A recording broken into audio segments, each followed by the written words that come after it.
My name is Hannah, and I'd like to share with you a vivid portrait of my family dynamics. Let's start with my mother, Megan, whose name perfectly matches her free-spirited and career-oriented personality. Then there's my father, Leroy, who, unfortunately, is about as helpful in parenting as a screen door would be on a submarine. My sister Gianna is 15 years older than me and has shown little interest in my presence in her life. I was born when my mother was 40 and had mistaken her pregnancy for menopause, which adds a bit of ironic humor to my origin. When she discovered her pregnancy, it was too late for alternatives, setting the stage for a chaotic family discussion. My father, lacking in decisiveness, likely offered little support during this crisis. It was my grandfather, Aries, who stepped in to mediate. Despite living comfortably in Portland, he flew in to help manage the situation, offering financial support and urging my parents to give me a chance despite the unexpected circumstances. My mother, deeply engrossed in her career, reluctantly agreed to this arrangement but clarified that her life's trajectory was not to be disrupted. Thus, I, Hannah, was brought into the world prematurely, with several health issues, into a family that viewed me more as a burden than a blessing. My earliest years were marked by lengthy hospital stays, with my mother rarely present. Instead, my father and Aunt Remy, a true angel in human form, were my constant guardians. Aunt Remy, who had no children of her own, devoted herself to my care, offering comfort and encouragement when my mother was absent. As I grew older, my grandfather intervened once more to accommodate our family's spatial needs by purchasing a larger home. However, living there felt more like being in a sterile museum than a family home, always instructed to be quiet and cautious, as if I were an unwanted artifact rather than a family member. While both parents were frequently occupied with work, their scarce presence felt more resentful than nurturing. A series of nannies came and went, each leaving little impression or emotional connection. Gianna, my older sister, behaved more like a distant roommate than a sibling, distinctly uninterested in fostering any bond with me. I vividly remember, at the age of 7, attempting to connect with her and being rebuffed as she prepared for college, a clear sign of our disconnected lives. This background sets the stage for my journey of self-discovery and the search for a sense of belonging within and beyond the confines of my family's expectations. I didn't want to play alone and asked my sister, "Can't we do something together?" But Gianna slammed her mascara down and turned sharply towards me. "Look, we're not friends, okay? I'm not here to entertain you. Go bother mom or dad." That interaction pretty much summed up the extent of our sisterly relationship. My mom wasn't much better. Each day, she would come home from work, kick off her heels, and head straight for the liquor cabinet. Eager to see her, I'd call out, "Mom, can we play a game or read a story?"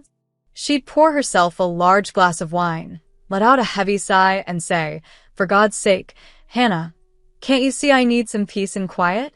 Go to your room and play by yourself. You're old enough to entertain yourself now." And my dad? He had promised to take care of me if Mom agreed to have me, but that promise turned out to be empty. He was always either too busy or too tired to spend time with me. His favorite phrase was, "Not now, Hannah." I once overheard them arguing about it. Mom hissed at him, "Leroy, you promised you'd help with her." "I can't do this all on my own." Dad shot back, "What do you want from me, Megan?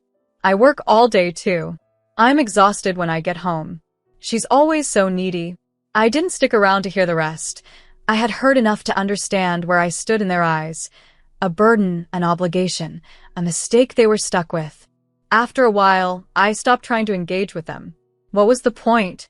I learned to entertain myself, to be quiet, to stay out of their way. I became a ghost in my own home, drifting from room to room, trying not to disturb the so-called real family. The only bright spot in my life was Aunt Remy. She lived nearby, and I started spending more and more time at her place, weekends, holidays, any chance I got. With Aunt Remy, I felt seen, heard, and loved. We'd spend hours doing puzzles, baking cookies, or just talking. She'd ask me about school, my friends, my hopes and dreams, things my parents never bothered with. Life has a funny way of throwing curveballs when you least expect them. When I was 12, still navigating the emotional wasteland I called home, my parents dropped a bombshell. "Hannah," Mom said, her voice unusually chipper, "we have wonderful news. Your sister Gianna is getting married, and she's pregnant." Dad chimed in, grinning, "We're going to be grandparents." I forced a smile, wondering why they were telling me this, as if I should be jumping for joy. "That's great," I managed to say. "We're going to be very busy preparing for the wedding," Mom continued, oblivious to my lack of enthusiasm. "So, we want you to stay with your Aunt Remy for a while." I blinked, processing their words. They wanted to ship me off because of a wedding. Part of me wanted to be hurt, but honestly, it was the best news I'd heard in years. "Sure," I said, trying not to sound too eager. "I'd love to stay with Aunt Remy." They looked relieved, probably expecting me to put up a fight. Shows how little they knew me. I packed my bags faster than you could say, unwanted child, and practically skipped to Aunt Remy's house. As the months flew by and the wedding preparations were in full swing, I realized just how much happier I was away from all the drama. I was too wrapped up in the new, joyful life I was leading to worry about anything else. Aunt Remy and I would spend our days cooking together, watching movies, and taking leisurely walks in the park. She would help me with my homework and listen intently as I shared stories from school, genuinely interested in what I had to say. A week before Gianna's wedding, which coincided with my 16th birthday, I woke up to the delightful aroma of pancakes and Aunt Remy's cheerful, albeit off-key, singing from the kitchen. I shuffled downstairs in my pajamas to her exuberant greeting. "Happy birthday, my dears." She enveloped me in a tight hug and handed me a beautifully wrapped box. "It's from your grandfather. He sent it over yesterday." I eagerly tore into the package, my eyes lighting up as I uncovered a brand new smartphone, the latest model. Overwhelmed with excitement, I called Grandpa Aries. His warm voice greeted me. "Hello, birthday girl. Do you like your present?" I gushed. "I love it, Grandpa." "Thank you so much." We chatted briefly, and then he posed the question I had been dreading. "So, how did your parents congratulate you?" I hesitated, not wanting to admit the truth. "Oh, I haven't seen them yet. I was planning to go home soon. I'm sure they'll say something then." There was a pause on the other end, and then Grandpa suggested, "Why don't you do a live broadcast when you go? I'd love to share in the joy." With a mix of hope and apprehension, I made my way back to my parent house. The walk seemed both too long and too short. As I turned onto our street, I took a deep breath and started the live broadcast. "Hey, Grandpa," I said, trying to keep my voice cheerful. "I'm on my way to see Mom and Dad now. Thanks again for the awesome phone." I filled the silence with chatter about my morning with Aunt Remy and how excited I was about my birthday. As I approached our house, a sense of unease settled over me. "Well, here we are," I announced to the camera, climbing the front steps. I hesitated before pushing open the door. "Mom? Dad? I'm home." Silence greeted me. The house felt eerily quiet, almost abandoned. I frowned, panning the camera around the empty living room. Guess they're not down here," I muttered, more to myself than to Grandpa. "I'll check upstairs." My footsteps echoed in the quiet house as I climbed the stairs. At the top, I noticed something odd. My room's door was closed, which was unusual because I always left it open when I wasn't home. "That's weird," I remarked, reaching for the doorknob. My doors never closed. I pushed it open and froze. The room that greeted me was no longer mine. The walls, once a soft lavender, were now painted a pale blue. My posters had been replaced with cutesy animal prints, and my bed was gone, replaced by a white crib. "What the hell?" I gasped, stumbling backward. The phone nearly slipped from my hand as I spun around, trying to make sense of the transformation. Just then, I heard a door open behind me. I whirled around to see my parents emerging from their bedroom, looking startled to see me. "Hannah," Mom said, her eyes darting between me and the transformed room. As I held the phone in my hand, my mother's voice barely registered in my mind, still stunned by the transformation of my room. "What are you doing here?" she asked. "What happened to my room?" I demanded, my voice shaky. "Why is it blue?" Where's all my stuff? My father cleared his throat, looking distinctly uncomfortable. Well, Hannah, we've decided to give this room to Gianna's baby, our first grandson, he explained, his voice faltering. Mom nodded enthusiastically, a forced smile plastering her face. Yes, isn't it wonderful? Gianna's having a boy, the son your father has always dreamed of having. He'll be living here with us after the wedding. I felt a punch to the gut. But where am I supposed to sleep? Where's my stuff? Oh, we packed up your things, Dad said dismissively, waving his hand as if it were a trivial matter. They're in boxes downstairs. You should take them with you when you leave. We don't want them cluttering up the place. I stared at them, struggling to process their words. Leave? What do you mean leave? This is my home. Mom's smile faltered momentarily before she forced it back into place.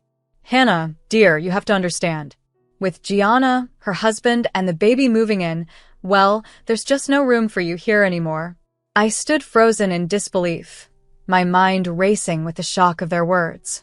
Then, a surge of anger overtook the shock. No, I said firmly, my voice trembling. No, I won't leave. This is my home too. You can't just throw me out like I'm nothing. Mom's fake smile vanished, replaced by a look of irritation. For heaven's sake, Hannah, don't be difficult. I shot back, voice rising. It's my birthday, and you're kicking me out. You didn't even remember, did you? Dad rolled his eyes. Your birthday? Is that what this tantrum is about? We don't have time for this nonsense. Their callousness struck me like a physical blow. I felt tears welling up, but I blinked them back furiously. How can you be so cruel? I'm your daughter. A daughter we never wanted, Mom snapped, her composure cracking. Do you have any idea how much you've cost us? How much attention you've demanded? We're exhausted, Hannah. Dad nodded, his expression twisted with annoyance. We didn't want a second child. You were a mistake, an accident. And now we finally have a chance at the family we always wanted. Their words cut deep, each one stabbing at my heart. I watched in stunned silence as they grabbed the bags they had packed with my belongings and started shoving them out the front door. There, Mom said, dusting off her hands. Now, take your things and go to your precious Aunt Remy. She loves you so much. Let her deal with you. I was paralyzed, unable to move or breathe, reeling from the shock. What are you waiting for? Dad barked. Get out. We have a wedding to prepare for, and we don't need you here complicating things. That's when the dam of my emotions broke. Tears streamed down my face as the full weight of their rejection overwhelmed me. How could you do this to me? I sobbed. I'm your child. Stop it, Mom hissed, glancing nervously at the windows. You're embarrassing us. The neighbors will hear. Good. I shouted through my tears. Let them hear. Let everyone know what kind of people you really are. Dad grabbed my arm, his fingers digging in painfully.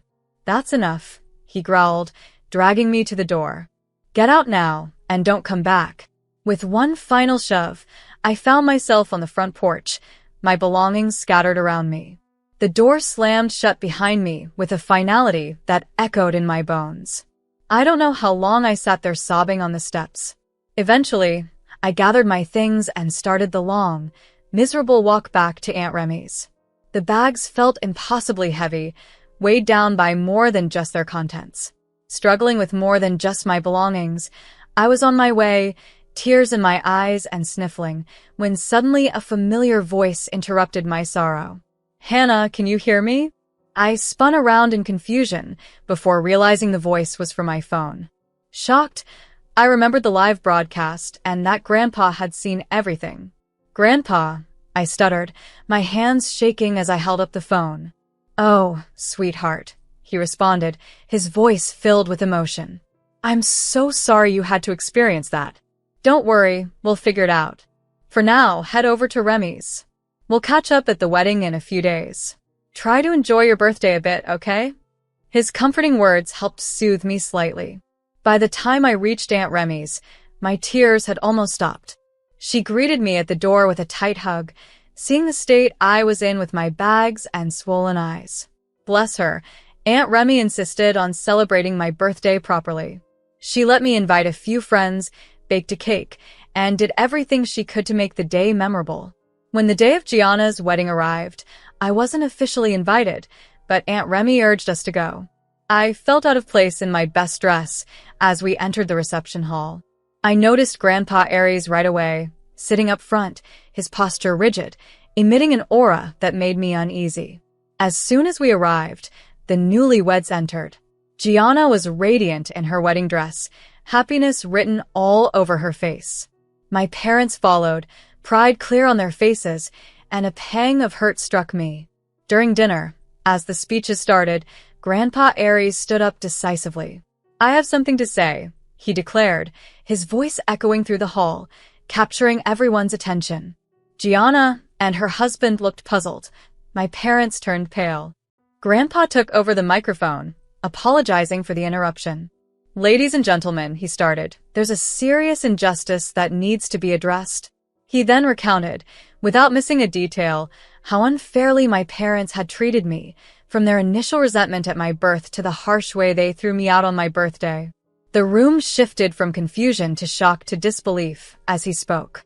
My mother tried to intervene, her face flushed with anger. Gianna was in tears, her makeup smeared, and her husband looked visibly uncomfortable. The guests whispered among themselves, their expressions ranging from shock to disapproval directed at my parents. Grandpa Aries faced them, his voice frosty.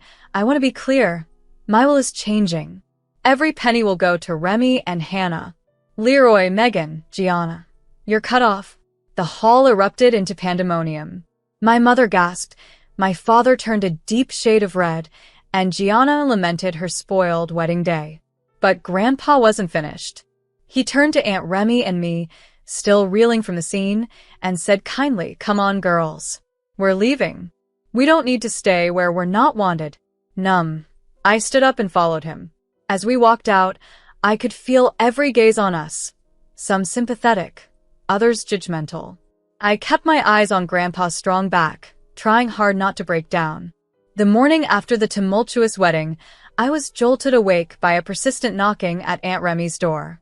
Still groggy and trying to piece together the shock of yesterday, I made my way downstairs to find my parents on the porch, their expressions a tangled mess of desperation and guilt.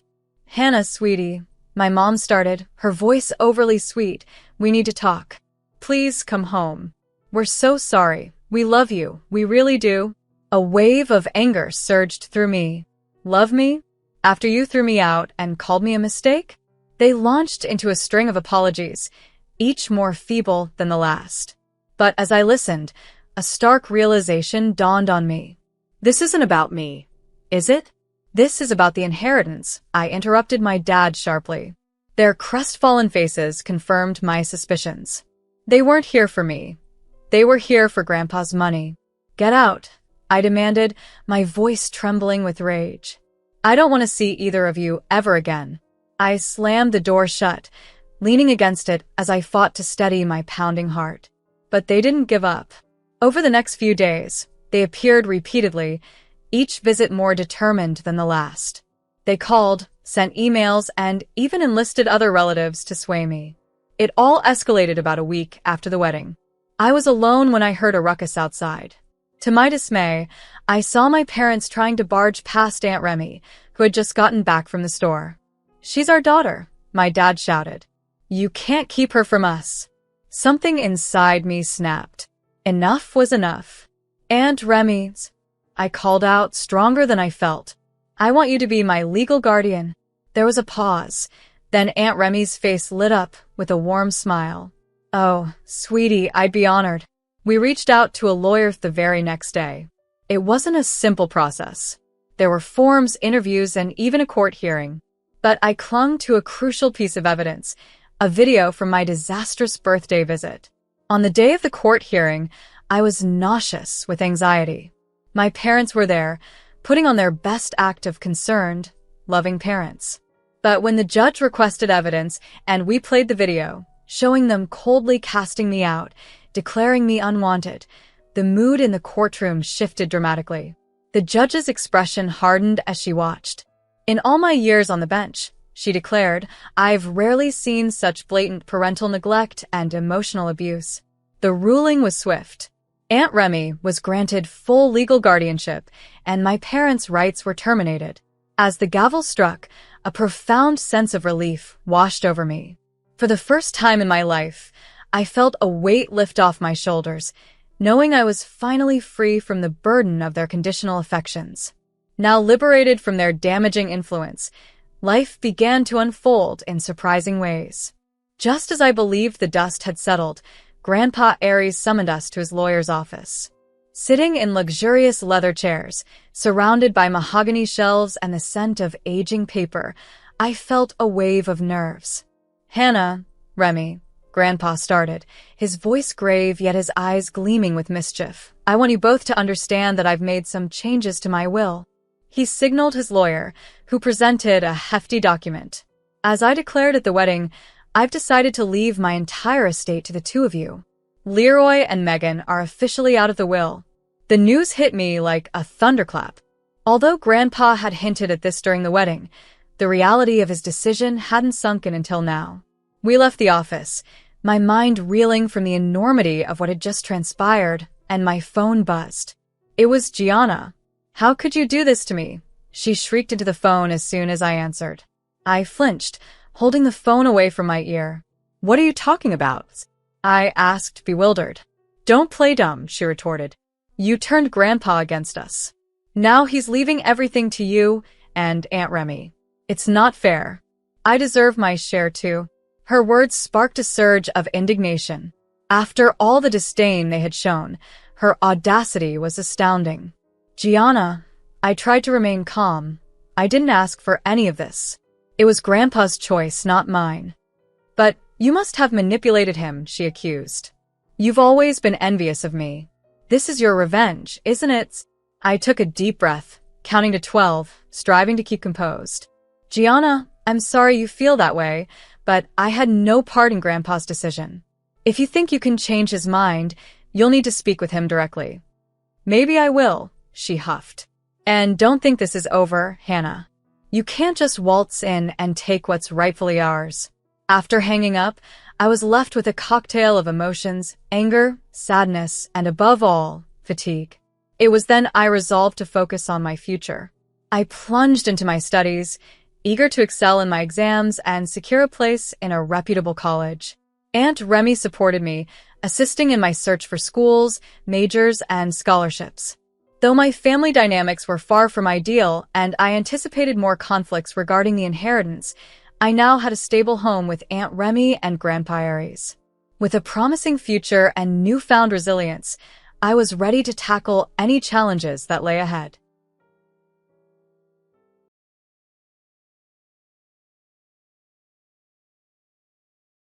My name is Chloe, and I'm 45 years old.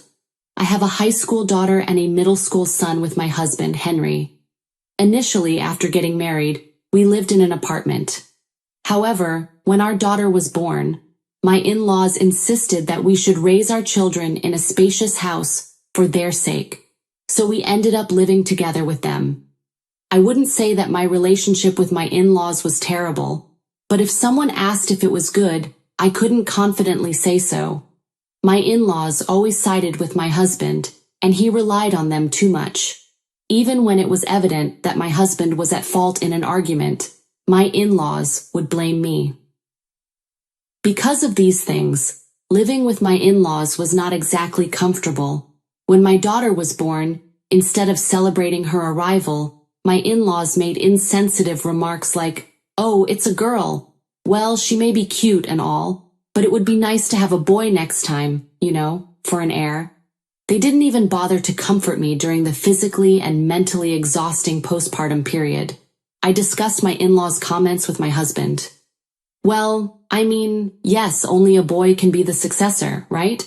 So do your best to have a boy next time," he casually responded, as if it was nothing. Seriously, is he an idiot?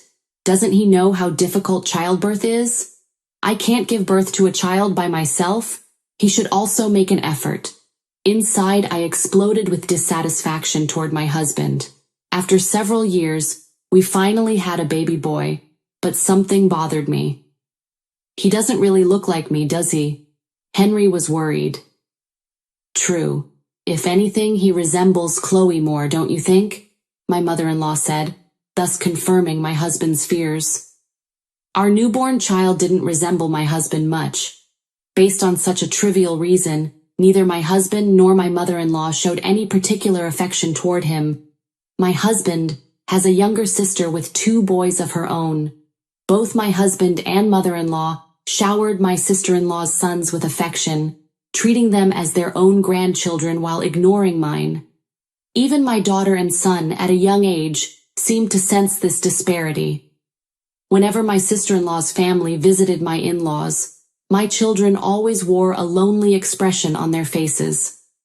To prevent my children from experiencing any unpleasantness, I made an effort to take them shopping and distract them, while my sister-in-law's family was in town.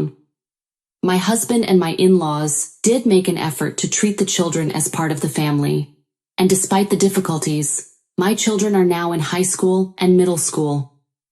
Looking back, maybe it was a good thing that we raised them in this spacious house, or perhaps I forced myself to think that way.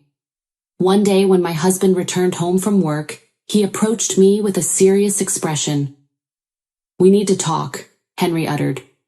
"What's the matter?" I asked, taking a seat in front of him. Awkwardly, he opened his mouth and spoke with a heavy tone. "I want a divorce," he stated. The suddenness of his words left me speechless. "I've been putting up with it all this time. Please set me free," he said, pushing me away with his words. "Set you free? It's actually me who's the victim here." I resented. I couldn't believe my husband's outrageous statement. Still, I desperately tried to gather my thoughts and respond. "Why the sudden divorce? We've never talked about this before, did we?" I continued. "I've fallen in love with someone else. I want to be happy with that person. That's why you and the kids are in the way," he said unabashedly. Lately, I had noticed that my husband had been coming home late, and it did concern me. However, both of us were approaching 50 years old. I honestly never imagined him cheating at this stage of our lives. "So, you've been having an affair?" I inquired. "It's not an affair. I'm serious about this," my husband responded with selfish and nonsensical arguments. Whether he is serious or not, cheating is still cheating. He seems to have completely disregarded the fact that he's a married man with children. There's no point in talking to him any further. The children have grown up to some extent, and if I receive child support and get divorced, we should be able to manage somehow. So I said decisively, "I'll grant your wish for a divorce, but in return, I'll take custody of the children. If I and the kids leave, will that satisfy you?" However, the words that came out of my husband's mouth were unexpected. "No, there's no need for you to leave. I'll leave instead." I was completely stunned by my husband's words. What is he saying? You're living in your own parents' house without a doubt, and despite that, you decided to leave, not me? I asked, perplexed. Ignoring my utter confusion, my husband smiled. Not only that, but his attitude seemed to suggest that he was doing me a favor by leaving. "If you continue living there in my parents' house, your living situation won't change, and it will be convenient for you. The children won't have to change schools either," he replied. "I'm a little confused here. Why is it you who's leaving, not me?" Suppressing my anger, I asked, and my husband began to explain with a smug expression. "Why? Mom and Dad wouldn't want to be separated from their grandchildren, right? And Chloe, you and the kids are prepared to stay in this big house, aren't you? Or do you want to become a single mother living in a cramped apartment?" he asked. "Well, of course, but," I tried to object. My husband continued, "Besides, I also want to live a life with her, just the 2 of us." In the end, that was my husband's true intention. He's saying he wants to leave because he wants to live with his mistress. It's ridiculous. I couldn't be around that man anymore. "Fine, if you're going to leave, I don't mind, But I'm leaving this house too. There's no point in staying in your parents' place when we are getting a divorce, I concluded. Suddenly, my husband shouted in a loud voice, "No, that won't work." Surprised by his sudden outburst, I asked, "What do you mean it won't work?" I was surprised. My parents are getting up there in age, right? What if something happens? I need you to stay here and take care of my parents. It will be a problem if you don't, he explained. I see. That's his true intention. Basically, he wants to use me as a caregiver while he happily lives with his mistress. He is seriously spewing such self-centered nonsense from the depth of his heart. I can't tolerate that in any way. Wait a minute. What are you talking about? There's no obligation for me to take care of the parents of my divorced spouse, I objected strenuously. We've been married for almost 20 years, and they were like your own parents, right? Are you going to abandon the parents of the family who took care of you all this time? That's irresponsible, Henry stated. Irresponsible, you say, I marveled. Besides, it would be cruel to separate the children from my parents. It would be too much of a burden for you to suddenly take care of 2 kids, my husband uttered. Well, if you continue living in your parents' house, you save on rent and living expenses, I argued. Exactly. I'll be with my girlfriend, and you'll be with the kids and my parents. It'll be all happy and wonderful, he added. My husband continued to paint me as the villain and present his selfish theories. Only you are happy in your delusional world, Mr. Fantasyland. Besides, my in-laws haven't shown that much affection toward our children. Basically, they just want me to stay at their house, as their caregiver. You're gravely mistaken if you think I will accept such a selfish proposal. I will leave with my children, just the 3 of us. We are leaving this house as well, I insisted.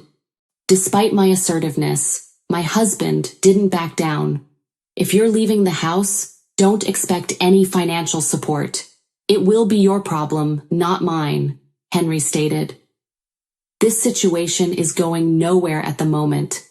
Perhaps hearing our arguing voices, my in-laws came into the living room. Now, both of you calm down, my carefree father-in-law said, trying to defuse the situation. Our heated argument did not stop.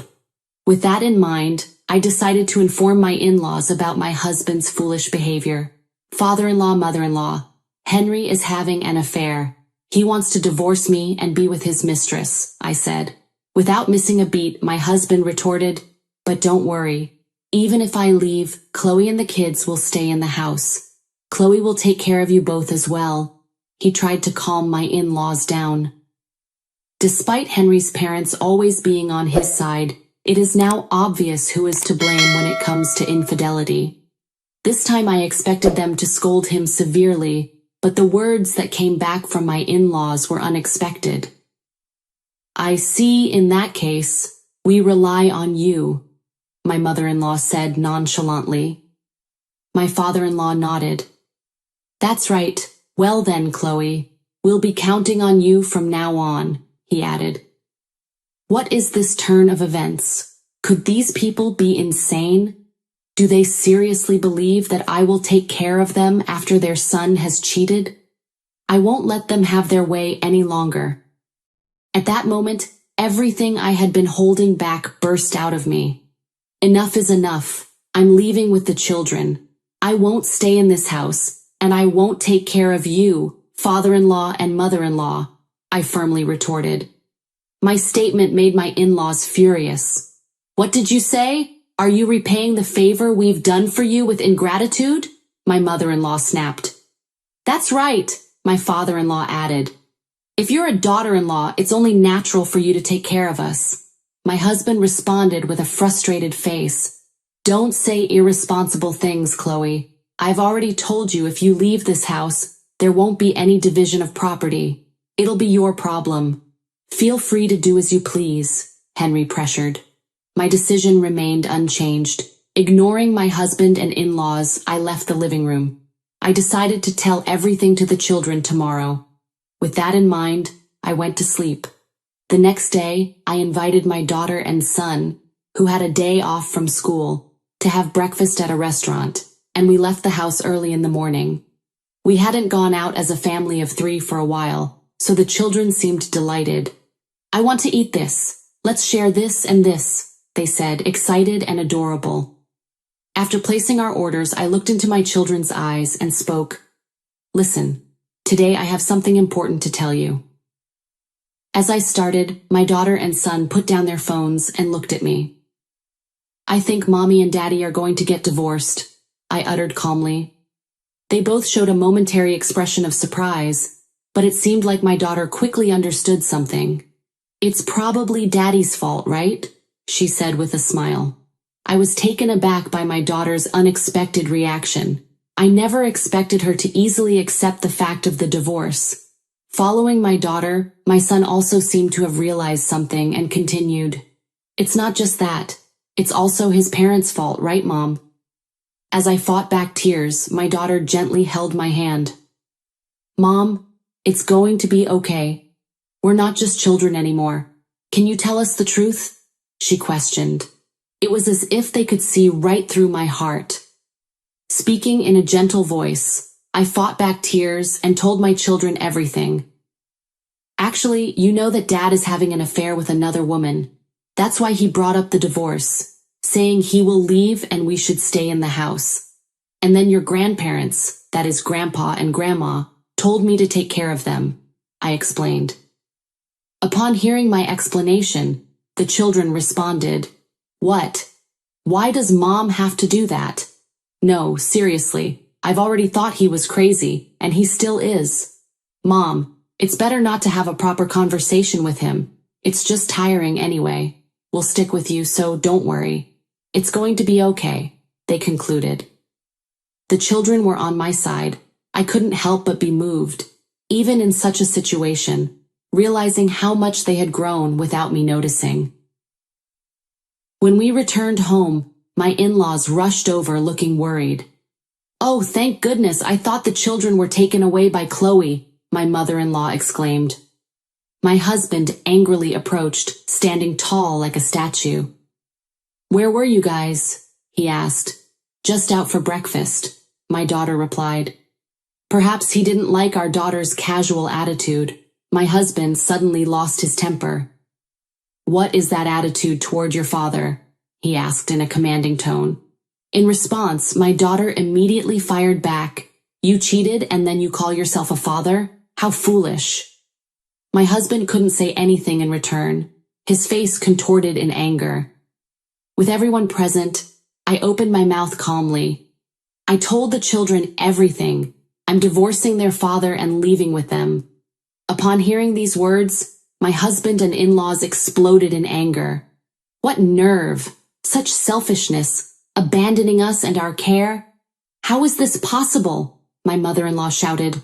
"Then just leave yourself! Don't involve the children!" my father-in-law yelled. Hearing that, I firmly responded, "Don't involve the children? Well, it's their will to leave this house too, you know." My in-laws refused to believe what I said. "What Mom said is true," the children retorted. "An idiot father who cheats and crazy grandparents who defend him without blaming him. It's impossible to live with those people seriously," my daughter continued. "Besides, neither Dad nor Grandpa and Grandma have ever cared about us. Don't act like a family now. We've decided to stick with Mom," my son added. The harsh words from the children shocked their grandparents, unable to hide their dismay. Perhaps they never expected their own grandchildren to speak to them like this. As their faces turned pale, I continued, "That's how it is. Thank you for everything you've done for us." As I declared that, my in-laws finally began to prostrate themselves. "Wait, Chloe, that's just too much. Putting aside taking care of us, who will do the household chores?" my mother-in-law begged. Upon hearing that, my daughter rebutted the mother-in-law. "You couldn't even handle the household chores, and you used to bully Mom? I need to be careful not to become a mother-in-law like you in the future," she accused her. "If we stay in this place, we'll end up just like them. Let's not waste our energy on them." "Well then, I'll pack our things," my son chimed in. Even my in-laws were left speechless. The lifeless expression on my husband's face looked like a masterpiece. After the children finished packing, the three of us returned to my parents' home. "Thanks, Mom. We could speak my mind to those people and feel refreshed," they said to me. I'm truly glad I gave birth to these children. From the bottom of my heart, I believe that. Afterward, I hired a divorce lawyer and requested child support. It was a busy period, but I managed to receive the payment successfully. Since my husband was dumped by his affair partner, he couldn't make his dream of a lovely daily life with his new girlfriend come true, and is still living at his parents' house. Rumors spread among the neighbors that my in-law's son left for his mistress, and now people are giving them the cold shoulder. Honestly, it feels like karma. Although we got divorced, I can overcome anything as long as I'm with these two. From now on, I will make sure to bring happiness to these children on my own. That's a promise I made in my heart.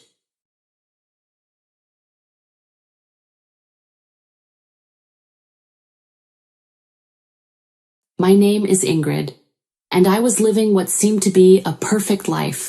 At least I thought so. My husband, Maverick, was everything a girl could wish for. Handsome, loving, and incredibly supportive. We met during our college years, and it was practically love at first sight. We both felt an instant connection that quickly transformed into a deeply meaningful relationship. "Oh, come on, Ingrid. Let's go to that art gallery I was telling you about. Trust me, you're going to love it," Maverick would often say enthusiastically, pulling me into new experiences. "You and your art galleries," I'd laugh. "Fine, let's go." I loved his passion for art and life itself. He had a way of making everything seem beautiful and worthwhile. Eventually, Maverick proposed, and we had a wedding that was nothing short of magical. The venue was a gorgeous estate, with sprawling gardens lit by the golden glow of sunset, and then by twinkling stars. Our friends and family cheered, their joy palpable as we sealed our vows with a kiss. "As long as we both shall live," Maverick murmured, his eyes locked onto mine as if he were memorizing my soul. "And beyond," I whispered back. That moment felt like a beautiful bubble where only the two of us existed. For a while, I let myself believe that this was it. The happy ever after that every girl dreams of. However, even a picture-perfect life has its shadows, and mine had a name. Monica, Maverick's mother. Right from the start, I could sense her disapproval. Her eyes seemed to have a natural ability to scan me like an error message, looking for flaws she could detect. "So, Ingrid, what is it that your parents do?" she'd ask, trying to sound polite during one of our first family gatherings. "My father's a mechanic, and my mom's a nurse," I'd reply. "A mechanic and a nurse. How nice," she uttered, and her words were laden with a thick layer of contempt. It wasn't just a question of social status or background. It was as if she thought I was fundamentally unsuitable for her son.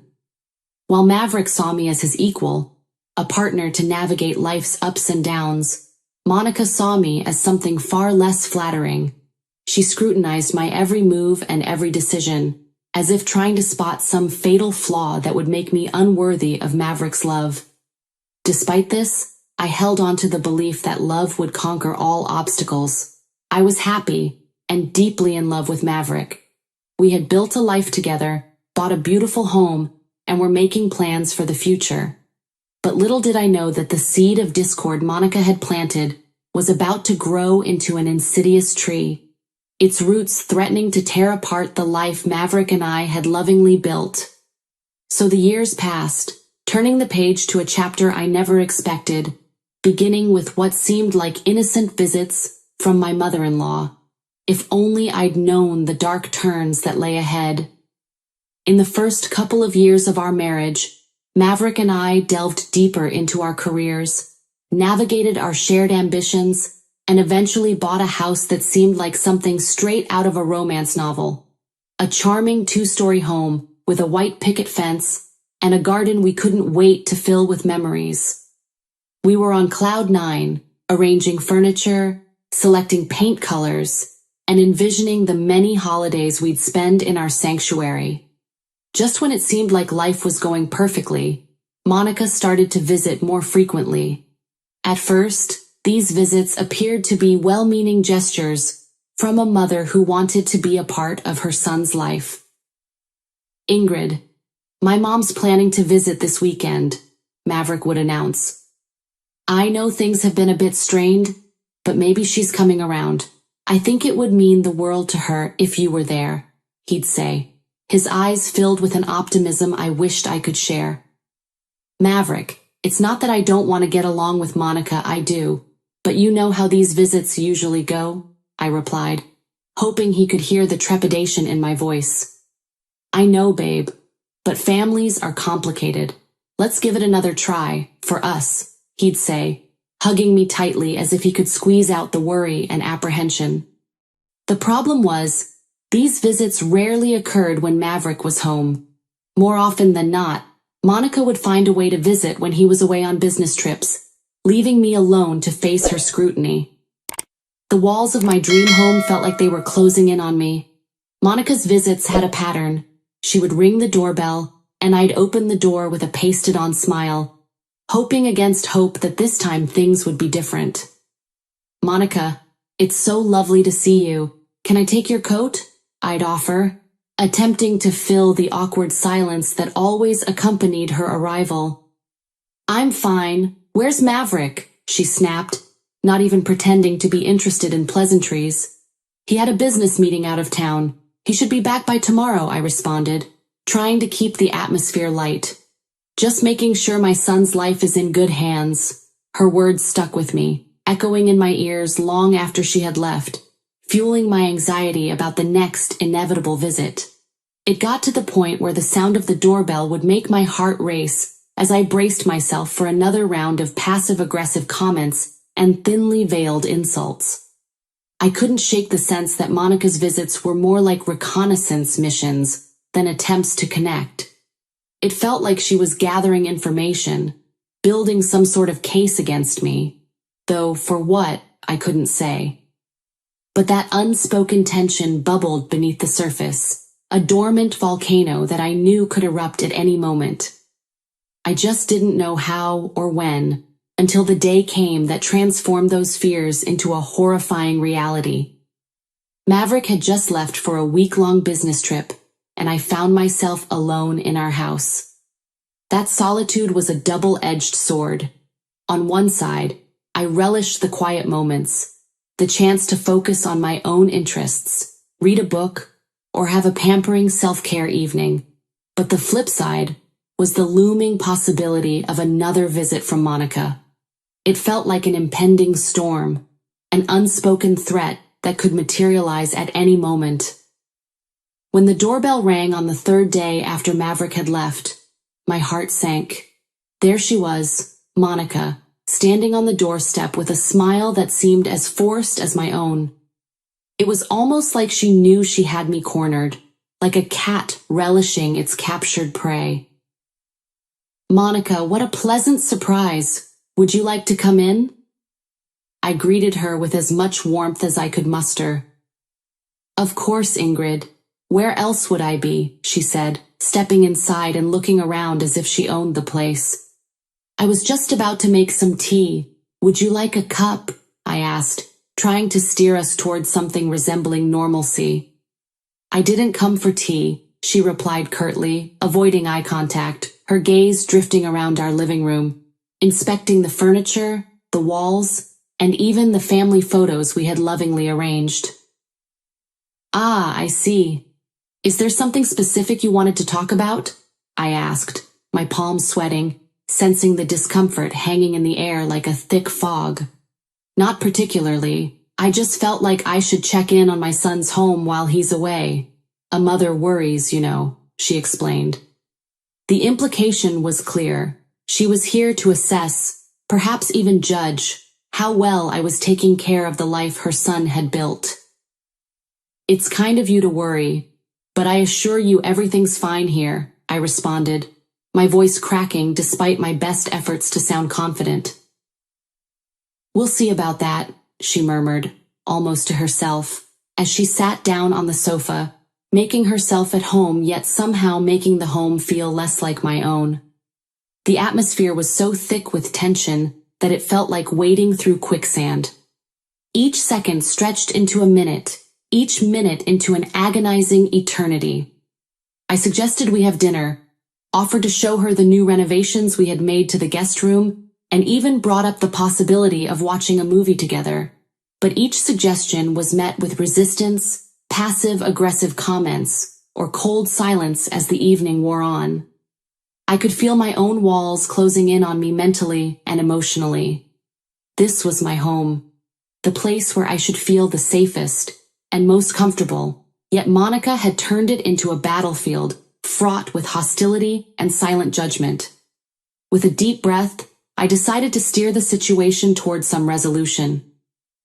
Monica, since Maverick is away, why don't you stay the night? It's getting late, and I've already prepared the guest room, I suggested, trying to keep my voice calm. I suppose that would be sensible, she replied, finally breaking her reticence. But as I moved to grab her overnight bag, I couldn't shake the sense of impending doom. I knew something was about to happen, something that would shatter the uneasy peace we had been balancing on. What I didn't know was just how devastating that something would be. Night had fallen, and the house was quieter than ever, as if it too sensed the impending turmoil. Monica had retired to the guest room, and I was left to my own devices, my thoughts a swirling tempest of unease and anticipation. Maybe I'm overthinking this, I muttered to myself as I headed up to the second floor to fetch some spare blankets for Monica. Maverick had always told me that I had a tendency to overanalyze situations. You think too much, he'd say with a smile, pulling me into a hug. I wished he were here now to ease my fears and make me feel secure within these walls. Just as I was about to grab the blankets, I heard a loud slam from downstairs. My heart jumped to my throat. That wasn't merely a door shutting. It was the echo of finality, signaling the conclusion of something. Shaking off my apprehensions, I raced downstairs, calling out, "Monica, is everything all right?" But the only reply was an overwhelming smell of gas filling the air. I rushed to the kitchen and found the door leading to it closed. Panic surged through my veins as I realized it was locked. My mind was screaming frantically. I turned and dashed to the living room, my eyes falling on the window. Without a second thought, I picked up a decorative statue from a side table and hurled it at the glass, shattering it into a spiderweb of broken shards. I climbed out, not caring about the cuts I received from the fractured glass. My mind was singularly focused on getting away, on getting help. The night air was biting, but I felt none of it as I sprinted to the nearest police station. My breaths were shallow, my heart pounding like a drum. The reception area was stark. A lone officer sitting behind the desk. I must have looked like a madwoman, but I didn't care. "Officer, you have to come with me. Someone's trying to burn down my house, and I think it's my mother-in-law." I gasped, my words tumbling over each other. He looked taken aback, but wasted no time. "All right, ma'am, let's go. I'll call for backup on the way," he uttered emphatically. As we drove back to my house, I felt a mixture of relief and dread. Relief that I was no longer alone in this nightmare, and dread for what we might find. My thoughts kept drifting to Monica. Could she really go this far? What had I done to deserve this level of malice? The sight that greeted us as we turned onto my street confirmed my worst fears. My beautiful home was engulfed in flames, a monstrous blaze devouring what was once a symbol of love and unity. Firefighters were already at the scene, doing their best to combat the inferno. The officer turned to me, his eyes filled with a complex mix of sympathy and disbelief. "We need to start an investigation immediately. If what you're saying is true, this is a serious criminal offense," he concluded. "I know, officer, I know," was all I could say as I watched the place I had once felt safe reduced to ashes and embers. As for Monica, she had vanished into the night, leaving behind only destruction and betrayal.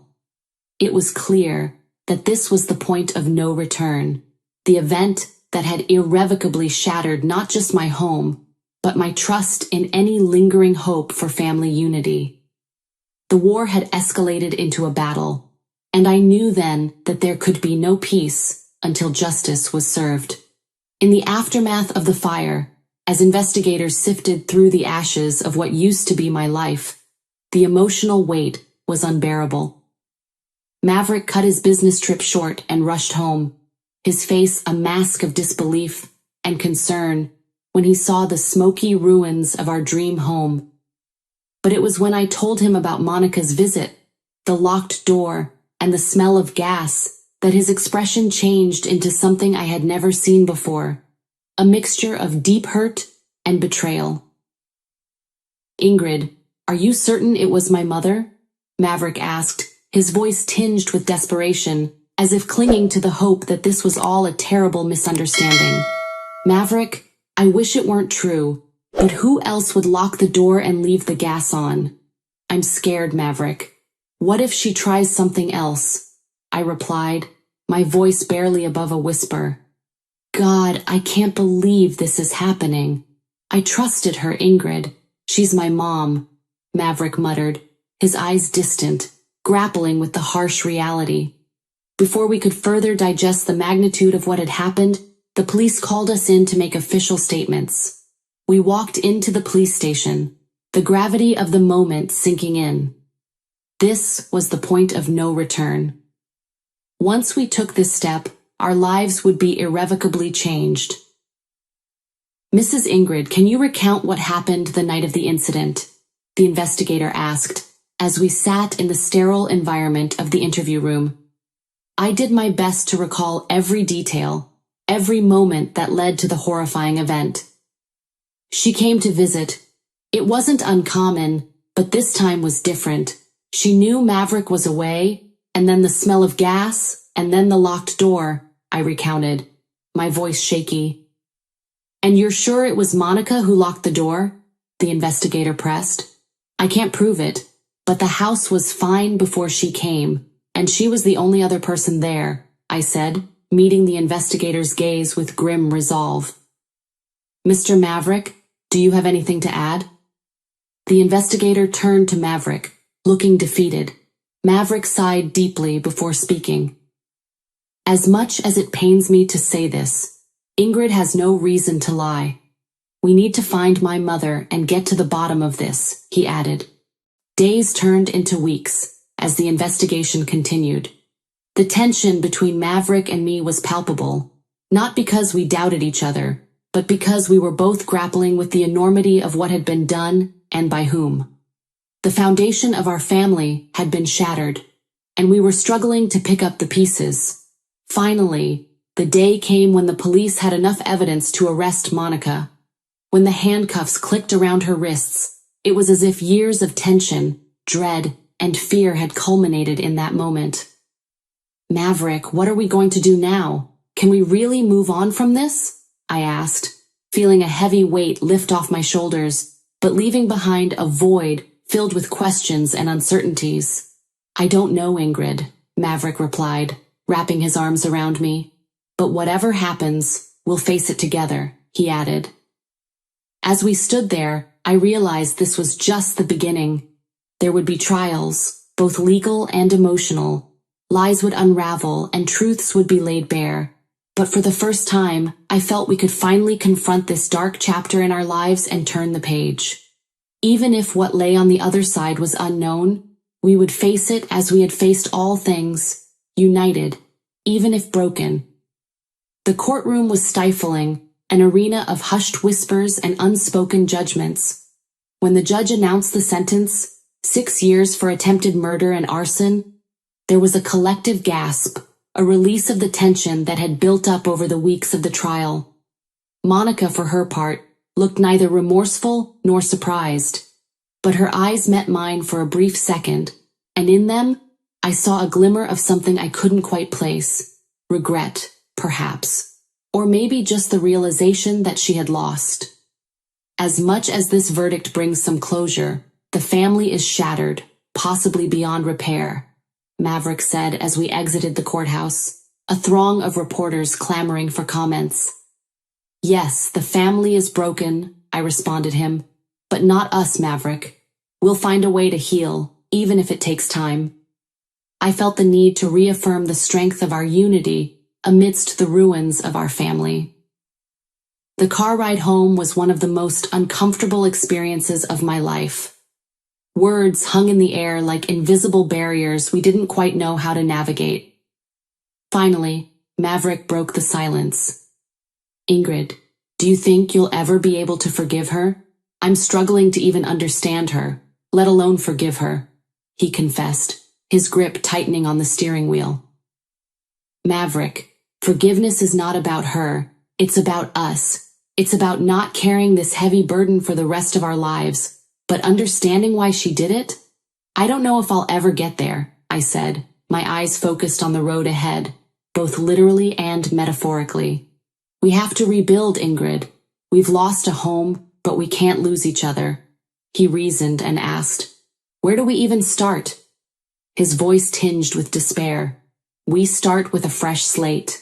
We've been through the worst life has to offer, and we're still standing, maybe a bit bruised, but united," I said, feeling newfound resolve take hold. Weeks passed, and we temporarily moved into a small apartment while the insurance issues were sorted and our home was rebuilt. I couldn't set foot on the old property without feeling a surge of emotion, so we decided to sell it. Too many memories, both good and bad, were entangled in those walls. It was time for a new beginning.